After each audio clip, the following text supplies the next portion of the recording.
Olá, pessoal, bom dia. Tudo bom? Eu sou a Cris Pereira e hoje venho aqui na nossa última aula de recuperação para que a gente possa fechar essa PRF com chave de ouro, né, pessoal? Vim aqui com vocês hoje para nós conversarmos sobre barroco e arcadismo. Vocês se recordam? Essas duas estéticas literárias ou escolas literárias, nós a estudamos na sequência didática 10. Pois é, nessa sequência didática, os nossos objetos do conhecimento foram essas duas estéticas literárias maravilhosas, né? Vocês estão observando onde nós vamos lembrar de Ouro Preto, de Inconfidência Mineira, de Gregório de Matos, de algumas igrejas, né, barrocas, olha que maravilha. E também vamos falar sobre a natureza, sobre a simplicidade, com as nossas obras árcades. Vamos juntos rever tudo isso? Não saiam daí, hein? Olha lá. Então, hoje, gente, o nosso objetivo, ou os nossos objetivos, são justamente, nós vamos relembrar contexto histórico, características, principais autores e obras dessas duas escolas literárias e vamos fazer análise de alguns poemas. O nosso tempo é curto, mas dentro desse tempo nós vamos relembrar os principais aspectos, os pontos mais importantes dessas duas estéticas. Tudo bem? Muito bem. O conteúdo relacionado a essas duas estéticas, eles estão nos capítulos 7, 8 e 9 do livro de literatura brasileira. Lembra como ele foi utilizado por nós, né, pessoal? O livro aí, Literatura Brasileira em Diálogo com Outras Literaturas e Outras Linguagens. Vamos começar pelo Barroco, então? Precisamos lembrar que o Barroco, gente, ele surgiu na Itália. O berço desse estilo foi a Itália. Entretanto, ele se espalhou por outros países europeus, não só na pintura, como na arquitetura, na escultura, na música e na literatura. Então, foi um estilo que dominou, não é? A pintura, a literatura e a música do século XVII, perdurando, chegando até o século XVIII. Não podemos deixar de falar que toda a cultura, gente, desse período, incluindo os costumes, os valores e as relações sociais, ela é chamada de barroco. Quando nós falamos de barroco no Brasil, especificamente na literatura, nós precisamos lembrar que o marco inicial foi a publicação da obra Prosopopeia, essa obra aqui, ó, de Bento Teixeira. E no país, gente, essa tendência artística, ela teve assim grande destaque na arquitetura, na escultura, na pintura e, por fim, na literatura, né? Quem já teve a oportunidade de conhecer ali Ouro Preto, conferiu aquele museu ali a céu aberto, né, gente? Vamos dizer assim, no que diz respeito às obras barrocas. Em termos de característica, o que nós não podemos esquecer, em hipótese alguma, pessoal? Nós não podemos esquecer que é uma estética que prima pelo culto ao contraste, ou seja, palavra-chave, oposição de ideias. Gente, quando eu falo de oposição de ideias, eu estou me referindo à antítese, lembra que a gente falou muito sobre isso, paradoxo. Por quê? São figuras que estão relacionadas à oposição. Ora, a oposição de palavras, a antítese, ora, a oposição de ideias. Pessimismo também, essa postura negativa diante da materialidade, da coisa, né, das coisas, está muito presente no barroco. Outras figuras, como a hipérbole, que é o exagero, a sinestesia, que está ligado ao apelo sensorial, ao sentido, aos 5 sentidos que o ser humano tem. O rebuscamento, gente, essa ornamentação excessiva da linguagem, né? Quais são as principais temáticas? Elas estão relacionadas a quê? A fragilidade humana, a fugacidade, ou seja, a efemeridade do tempo, a crítica à vaidade, as contradições do amor. Além disso, precisamos falar também do cultismo ou gongorismo, que consiste no jogo de palavras, ou seja, há nos poemas, nas obras, aspectos ligados a sinônimos, antônimos, homônimos. Lembra que nós já estudamos tudo isso? Aos trocadilhos, às figuras de linguagem, ao impérbado, que é essa ideia de se trabalhar com a ordem inversa dos termos. Além disso, também iremos trabalhar com concetismo ou quevedismo, que é um jogo de ideias, comparações, argumentações, essa coisa mais engenhosa, né? Gente, o sentimento de culpa, ele está muito presente, principalmente nos poemas do barroco. Carpe diem, que vocês vão observar que essa expressão, nós vamos fazer referência a ela, não só aqui no barroco, com o sentido de aproveitar o momento, tendo em vista que ele é muito fugaz, efêmero, rápido, tudo bem? Como também vamos falar do carpe diem lá no arcadismo, daqui um pouquinho, cenas do próximo capítulo, fique por aí, hein? Além disso, gente, não podemos nos esquecer que quando eu falo de barroco, eu preciso lembrar de sonetos que vão aparecer não só no barroco, como no arcadismo também. Daqui a um pouco vamos fazer referência a isso. Ou seja, o emprego da medida nova, os versos decassílabos. Lembra quando nós falamos de Camões? Pois é. Pessoal, cultismo, então, trouxe aqui uma imagem para a gente não esquecer, hein? Trouxe aqui o retrato de Dom Luiz de Gôngora. Então, o cultismo está ligado aqui, gente, a gongorismo, porque foi inspirado nos textos do poeta espanhol Luiz de Gôngora. O cultismo está ligado a jogo de palavras, não é? Então, utilizava-se muito o quê? A descrição, os termos cultos, esse preciosismo vocabular, uma linguagem extremamente rebuscada, bem ornamental, viu, gente, para expressar as ideias. E quem é o principal representante? Gregório de Matos Guerra, ou Boca do Inferno. E para falar sobre o conceptismo, trouxe aqui para vocês quem? Justamente, gente, Francisco de Quevedo. Por isso aí, nós temos o chamado conceptismo ou quevedismo, jogo de ideias.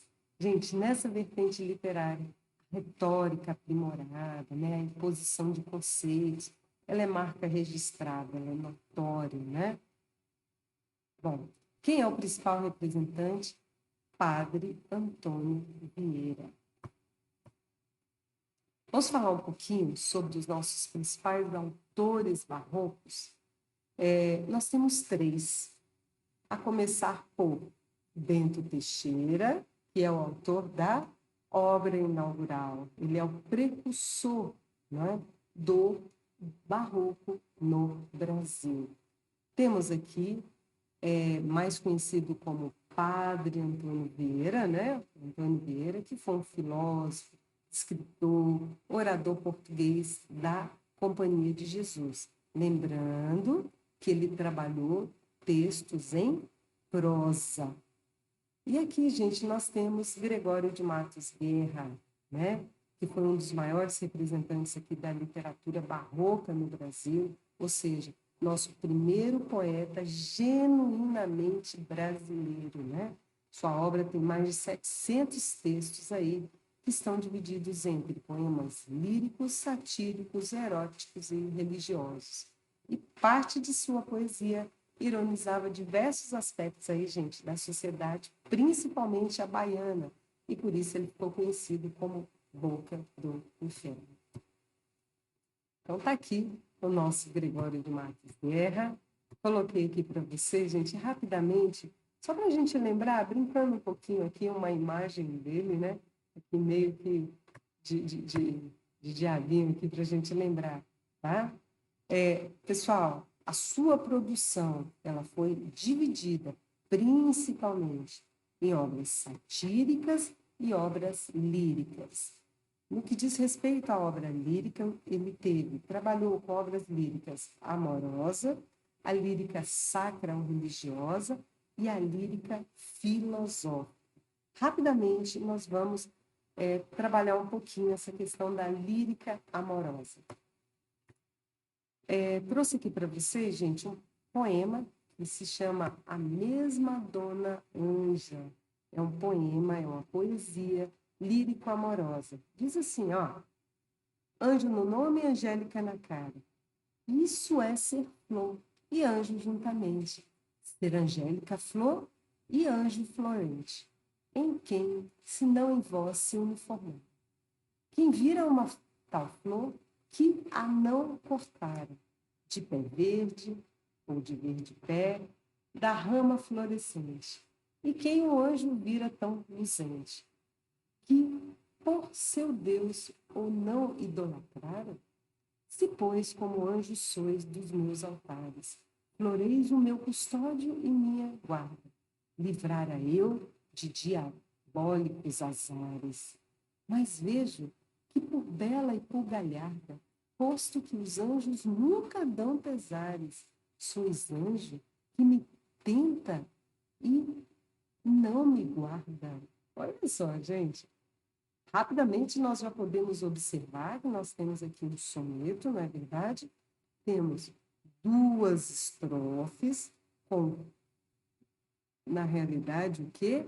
4 versos, então se chama quarteto.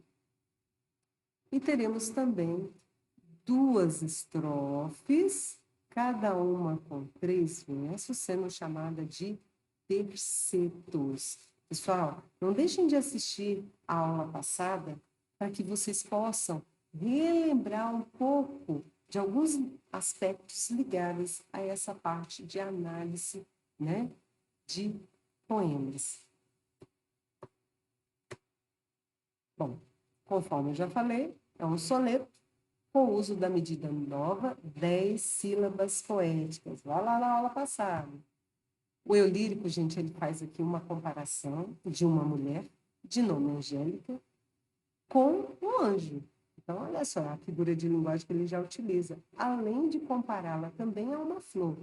Bem no estilo cultista, né, gente? Faz aí um jogo de palavras, em nome do nome Angélica, dizendo que vem do nome anjo, e também é o nome de uma flor. E ele reflete, gente, uma circunstância da vida dele, né? O namoro que não foi concretizado aí com Dona Ângela, o namoro dele. Percebe-se aí, gente, a contradição do autor, que começa com a beleza angelical da mulher para, no final, advertir contra a tentação. Pessoal, quando nós falamos da poesia lírico-filosófica, é interessante nós lembrarmos que o Gregório de Matos ele trabalha com temas relacionados à existência humana, à angústia existencial bem própria dessa época. Ele fala das frustrações humanas diante da realidade. Faz referência também ao desconcerto do mundo. Lembra que eu falei sobre isso na aula sobre Camões? Além de tratar sobre a questão da transitoriedade da vida, do tempo, não é?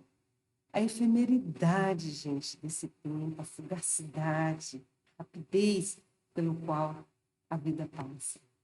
A estabilidade das coisas no mundo, do ser humano. Vamos lembrar um pouquinho, gente, da questão que, nesse momento, O homem está muito ligado ao teocentrismo. Vamos lembrar um pouquinho da Contra-Reforma, tá bem? Gente, rapidamente nós vamos testar alguns conhecimentos nossos, né? Vamos lá? Olha lá. Vamos ler o poema que se chama Pecador Contrito aos Pés de Cristo Crucificado. Ofendi-vos, meu Deus, é bem verdade. Verdade é, meu Deus, que hei delinquido. Delinquido vos tenho e ofendido. Ofendido vos tenho minha maldade. Maldade que encaminha a vaidade. Vaidade que todo me há vencido. Vencido quero ver-me e arrependido. Arrependido há tanta enormidade. Arrependido estou de coração vos busco. Dai-me abraços, abraços que me rendem vossa luz. Luz que, claro, me mostra a salvação pretendo em tais braços, a misericórdia, amor, Jesus, Jesus. Um poema de Gregório de Matos. Soneto, né, gente? Olha lá. Rapidamente, então, no texto lírico, ele vai se dirigir, gente, diretamente a Cristo. E ele vai falar dele mesmo. A gente não pode esquecer dessa questão do teocentrismo. Como o eu lírico se coloca diante de Cristo, gente? Gente, ele está se colocando com humildade, em atitude de confissão.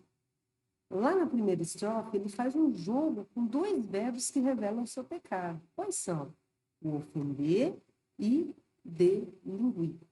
Tudo bem? Qual é a característica pessoal, gente? O eu lírico ele apresenta como causa aí do seu pecado a maldade dele mesmo. Lá na segunda estrofe, gente, o eu lírico ele continua a sua confissão, tá? E que palavra constitui uma antítese? Fiz questão de colocar essas questões para a gente relembrar alguns aspectos ligados à figura de linguagem, né? Em relação a esse delinquido, ao ofendido, ou seja, ele está arrependido aqui. E esse compromisso, gente, do eu lírico, implica um compromisso de Cristo. Olha só. E qual é o compromisso de Cristo? O acolhimento e a salvação. Pessoal, nós poderíamos ficar aqui o dia todo falando sobre barroco, né, gente? O dia todo falando sobre arcadismo. Mas como eu fiz questão de salientar, enfatizar no início dessa aula, nós estamos apenas, nesse momento, enfatizando os pontos essenciais. Peço a vocês, de antemão, que revejam as aulas anteriores, que, por favor, procurem os capítulos que eu citei anteriormente do livro de vocês e lá possam se debruçar um pouco mais sobre outros poemas também.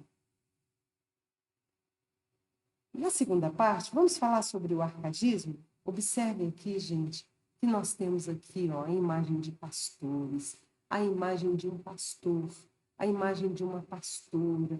Olha a natureza, pessoal, que está em voga aqui nesse quadro, no quadro de William Roman. O quadro que se chama Os Pastores, em 1851. Bom, em termos de contexto histórico, que nós não podemos esquecer ao falarmos de arcadismo, gente, precisamos falar que o arcadismo ele ocorreu aí no século XVIII. Nós temos aí como marca registrada o século das luzes, o iluminismo, né? E em termos de contexto histórico-social, estava ocorrendo nessa época a Revolução Industrial, a independência dos Estados Unidos, a Revolução Francesa e aqui no Brasil a Inconfidência Mineira. São aspectos históricos extremamente importantes para nós. Então, o reinado da fé, lá do barroco, foi substituído pela crença da racionalidade. Não se esqueçam disso, tá, pessoal? Filósofos, a gente, aí como Descartes, Voltaire, Diderot, Rousseau, Montesquieu, adotam aí a razão como parâmetro para analisar o quê? As crenças tradicionais, tão próprias lá, ligadas ao teocentrismo. Aqui nós vamos ter o antropocentrismo, tá? A publicação, gente, da enciclopédia lá na França, em 1751, marca simbolicamente uma nova etapa dessa vida cultural europeia, né? E podemos dizer, gente, que essa obra, expressava a confiança absoluta na razão, como agente do progresso social, uma crítica acirrada, aberta, violenta a essa influência lá da religião que antes a sociedade estava tendo, né? Então, esse movimento de renovação cultural, simbolizado pela enciclopédia, foi chamado de iluminismo. E nós não podemos esquecer disso, combinado? Muito bem. Arcadismo, gente, ou neoclassicismo, está relacionado aqui à Arcádia. O que é a Arcádia? É uma unidade regional lá da Grécia Antiga, né? Com relevo montanhoso, que ficava localizada numa península, a península do Peloponeso, que ficava ao sul do país, onde lá, gente, se acreditava que nós teríamos aí o ideal da inspiração poética, né? E o nome aí reflete ou remete ao semideus Arcas, filho de Zeus, né? E da ninfa Calista. Então, aqui nós temos um quadro pintado com a representação da Arcádia, do pintor romântico Friedrich von Huber. Arcádia, então, é uma designação comum às sociedades literárias também do século 17 e 18, ou seja, onde se reunia, onde se cultivava o classicismo renascentista. Por isso que o arcadismo também, gente, ele é chamado de quer dizer, novo classicismo, e cujos membros adotavam nomes de pastores e idealizavam a vida no campo na simbologia poética. E que nós vamos encontrar isso também nas nossas obras árcades brasileiras. Então, é um novo estilo poético, né?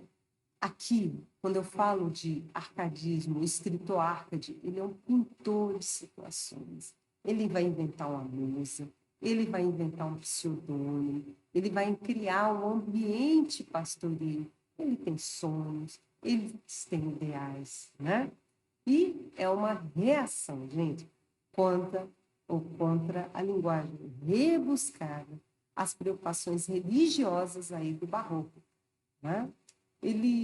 O arcadismo ele recriou em seus textos as paisagens campestres de outras épocas, com pastores, levando uma vida agradável, amorosa, né? Os poetas árcades, eles vão cantar os prazeres da vida. E aqui vai aparecer, lembra que eu falei? O carpe diem, mas no sentido de quê? De aproveitar os prazeres da vida, né? Porque não está preocupado se a vida vai passar rápido ou não, como o barroco não, tá? Então, aqui surgiu no século XVIII, não posso esquecer, né, com a ascensão aí da burguesia e de seus valores nos âmbitos o quê? Políticos, religiosos e sociais. Quais os principais autores, gente? Bom, quando eu falo de autores brasileiros, eu preciso dividi-los em poesia lírica e poesia épica. Quando eu falo de poesia hípica, eu terei Cláudio Manuel da Costa, eu terei Tomás Antônio Gonzaga e também Silva Alvarenga. Nesta aula, nós vamos nos ater a Cláudio Manuel da Costa e Tomás Antônio Gonzaga. No que diz respeito à poesia épica, gente, nós teremos Basílio da Gama e Santa Rita Durão.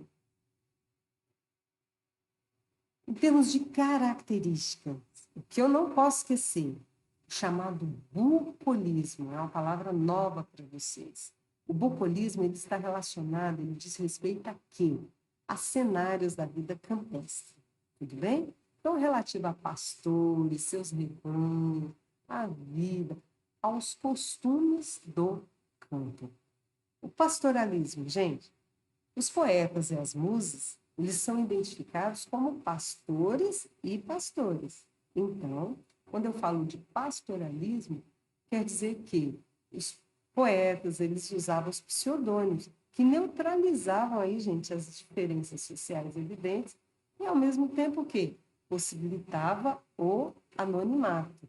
E à época isso era importante para eles. Por quê? Porque os poetas daquela época, os Árcades, eles estavam envolvidos com a Inconfidência Mineira, tudo bem? Gente, a simplicidade. Aqui eu não vou ter a ordem indireta das palavras, nada disso. Não vou ter essa coisa muito formal, esse preciosismo lá do barroco, muito pelo contrário. Eu vou ter a escrita direta, simples, clara, sem rebuscamento. Gente, o mínimo possível de figuras de linguagem. As formas poéticas, né?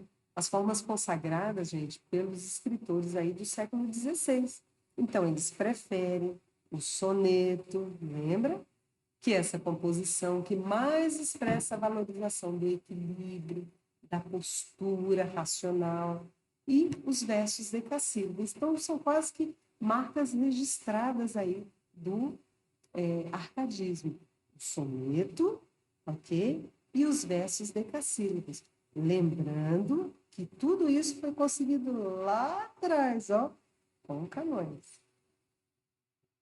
Bom, há também, gente, o resgate de temas clássicos. Então, os temas, eles expressam filosofias de vida, características aí do mundo antigo, né? O lema é imitar e seguir os antigos, a minese. Eu não posso esquecer disso aqui, combinado?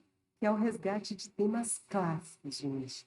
Quando eu falo dessa imitação dos clássicos, dos gregos e latinos, eu vou encontrar muito essas expressões aqui. Ó. Então, o fogueira urban, que é o quê? A fuga da cidade, da urbanização, da afirmação das qualidades da vida no campo como sendo a melhor. Lembrar, gente, que os nossos poetas árcades, nenhum deles viveu no campo.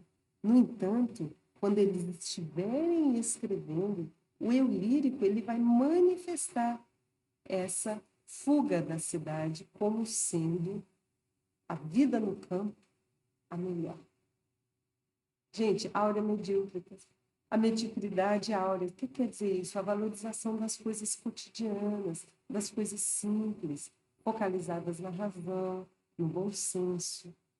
O locus amoenos. O que é isso, gente?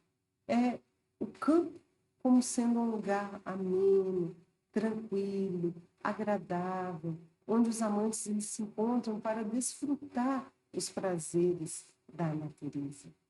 Inutile tricate. Ou seja, significa o quê, gente? Portal inútil, eliminar os excessos. Então, escrever de forma simples, bem diferente do barroco. O carpe diem, conforme eu já falei para vocês lá no barroco, que é diferente. Ele vai cantar o dia, ele vai aproveitar o momento presente, por ele ser agradável, por ele dar prazer. Então, trouxe aqui para vocês não esquecerem, hein, gente? Algumas imagens. Olha que lugar bacana aqui, ó. Lopes Amoedo. É um lugar ameno, onde se encontra o que? A paz, o amor, a vida. Tudo bem? Orco Jereúbe. Eles querem o quê? Fugir para o campo, não é? Gente, o inutile é tricate, né? Essa frase em latim resume a grande parte da estética arte. Significa o quê? As inutilidades devem ser banidas, acabadas, né? E é o encontro do quê? E vai ao encontro do desprezo, vai se desprezar o exagero, o rebuscamento. Por isso, outros modelos, né, eram buscados aí pelos artes. Eles queriam o quê? A simplicidade, o equilíbrio. Pessoal, eu preciso deixar muito claro, o precursor do arcadismo no Brasil, tá? Eu terei aqui o Cláudio Manuel da Costa, e ele escreveu a obra literária Obras Poéticas, que foi publicada em 1768. e também a obra Vila Rica, que foi publicada depois que ele veio à obra. Cláudio Manuel da Costa, ele tinha o pseudônimo de Clauceste Saturno, e sua musa, para quem ele escrevia suas obras líricas, sua obra, a produção aí poética, né, principalmente, para Nise. Lembrando que ele foi preso, ele foi interrogado sobre o envolvimento dele na Inconfidência Mineira, e ele foi encontrado morto na cela, né? Bom, essa é uma teoria que é assim. Ele é considerado o menor dos outros rebeldes mineiros. Já pensou? Ou, melhor dizendo, o mentor dos outros rebeldes mineiros. Gente, olha aqui o soneto 4. Vamos conhecer só um pedacinho aqui para a gente, um pedaço da sua grandiosa obra, né? Gente, olha só. Sou pastor, não te nego, os meus montados são esses que aí vês, vivo contente, ao trazer entre a relva florescente a doce companhia dos meus gados. Ali me ouvem os troncos namorados, em que se transformou a antiga gente. Qualquer deles o seu estrago sente, como eu sinto também os meus cuidados. Vós, ó troncos, lhe digo, que algum dia firmes vós contemplastes, e seguros nos braços de uma bela companhia. Consolai-vos comigo, ó troncos duros, que eu alegre algum tempo assim me via. E hoje os tratos de amor choro pelos juros. Gente, as obras de Cláudio Manuel da Costa, elas gostaríamos aqui de, digamos assim, analisar diversas obras, né? Mas o tempo não nos permite. Então, eu trouxe para vocês aqui as obras de Cláudio Manuel da Costa, normalmente, né? Os poemas dele são cheios, inclusive vocês puderam observar no poema que eu acabei de ler, né? Eles são cheios de pastores, o que comprova aí esse projeto da literatura árcade, né? Ele usa antíteses, sim, mas ao mesmo tempo, em algumas situações, inversões em seus textos, mas uma inversão mais simples, tá? Do que a do Barroco. Ele tem preferência por sonetos, que nos fazem perceber a herança que carrega de uma tradição deixada por Camões, hein? Não posso deixar de falar nisso. Camões lírico, né? E a literatura aí, a poesia portuguesa do século XVII. Suas obras, gente, têm uma linguagem simples, apesar das inversões, que faz com que tenhamos aí uma facilidade para a gente entender, né? A gente pode perceber também nos textos dele, gente, o lirismo, o bucolismo, o pastoralismo, né? O culto à natureza, onde ele se mostra admirado com os detalhes, ele vai apreciar e vai fazer referência à própria vida dele, né? Podemos ver no soneto como podemos ver no soneto, gente, como, perdão, deixa eu voltar um pouquinho, como Manuel da Costa, ele demonstra o seu amor, gente, pelo pastoralismo, e como ele é feliz, né? Fazendo o que ele gosta, trabalhando aí, envolvendo aí, falando do gado, da natureza. Lembrando que ele não era pastor, hein, gente? Olha lá. Gente, aqui eu trago para vocês uma outra obra, dessa vez de Tomás Antônio Gonzaga. A sua obra se chama Marília de Dirceu. Essa obra ela é composta em liras, tá? É uma obra linda, maravilhosa, com inúmeras liras e compostas de 3 partes. Aqui vamos ler apenas um pequeno fragmento. Eu, Marília, não sou algum vaqueiro que viva de guardar ali o gado, de tosco trato de expressões grosseiras, dos frios gelos e dos sóis queimados. Tem o próprio casal quer dizer própria casa, tá, gente? Naquela época se falava casal. E nele assisto, quer dizer, nele moro. Dai-me vinho, legume, fruta, azeite, das brancas ovelhinhas tiro leite. e mais as finas lãs de que me visto. Graças, Marília bela, graças a minha estrela. É bom, minha Marília, é bom ser dono de um rebanho que cubra monte e ramo. Porém, gentil pastora, o teu agrado. Gente, essa cena que se passa no ambiente campestre, onde há rebanhos, pastores que brincam, dormem aí, sexta do almoço, né? Pastoras louras, faces cor de neve, né? O rosto bem branquinho, cabelos cor de ouro, dourados. Uma visão bem idealizada, gente, da vida no campo, esse bucolismo, né? Quase um sonho poético, né? Rapidamente, um breve comentário aqui sobre as obras de Tomás Antônio Gonzaga. Ele escreveu duas principais obras, gente. A Marília de Disseu, que é um poema lírico, e As Cartas Chilenas, que é um poema satírico. Ele apresentou em suas poesias, gente, importantes aspectos aí da literatura neoclássica, principalmente na obra lírica dele, né? Então ele trabalha com o lirismo, o subjetivismo, ele fala muito do modo de vida ideal ligado ao campo, né? A zona rural, o bucolismo, ele fala da mulher amada, né? Ele, Tomás Antônio Gonzaga, cujo pseudônimo era Dirceu, e a sua amada Marília, que ele quase, ela é divinizada para ele, né? Fala desse modo de vida ligado ao aproveitamento do hoje. Não pode esquecer disso, hein, gente? Do carpe diem. Há a presença de sentimentos intensos aí, de amor, de ciúme, de paixão e outros. Na sua obra satírica, gente, ele fala aí da vida em Vila Rica, Ouro Preto, de sua época, né? Ele retrata aí de uma forma até um pouco real. Em Cartas Chilenas, gente, ele vai revelar, por meio de um tom bem satírico, problemas relacionados aí com o contexto em que elas foram escritas, principalmente o contexto político. Assim, a obra, gente, vai trazer as cartas chilenas, temas que estavam evidentes no período da Inconfidência Mineira. Então, na obra Cartas Chilenas, nós vamos encontrar, gente, aspectos ligados à injustiça, à corrupção, à tirania, aos abusos de poder, à administração do governo, à cobrança de altos impostos, ao narcisismo, né, gente, dos governantes, os casos de nepotismo.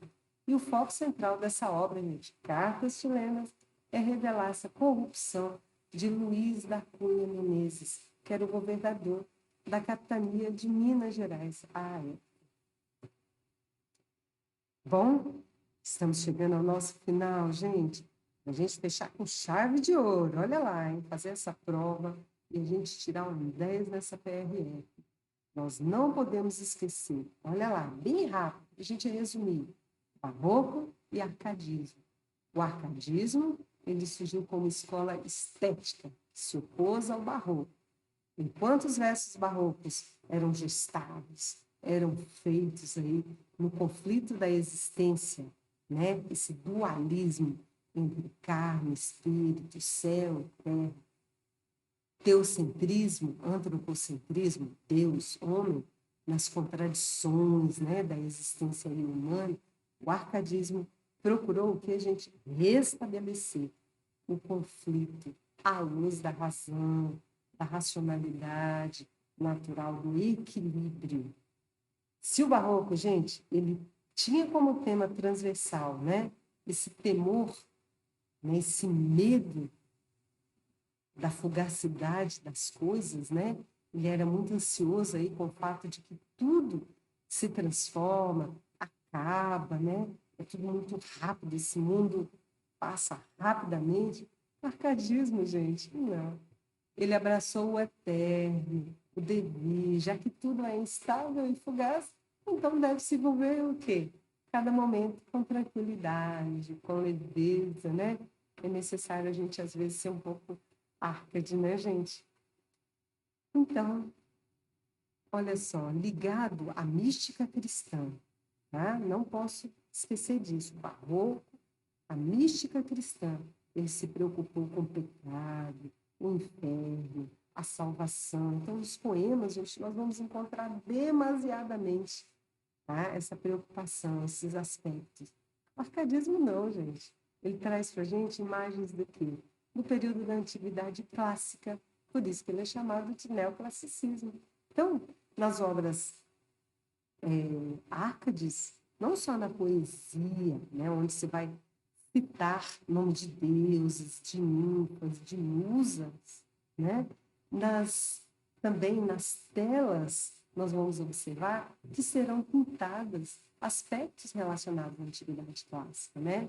Então, existe ainda, gente, as diferenças aí no uso da linguagem, hein? Não posso esquecer.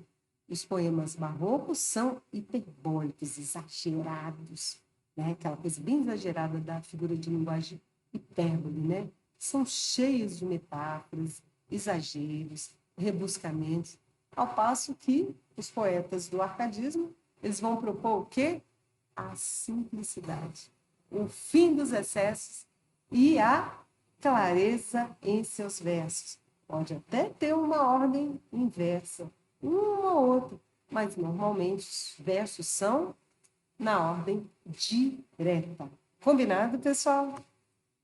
Pessoal, estude, gente. Estude com a certeza de que tudo que requer esforço e disciplina vai resultar em felicidade e grandes conquistas, tá?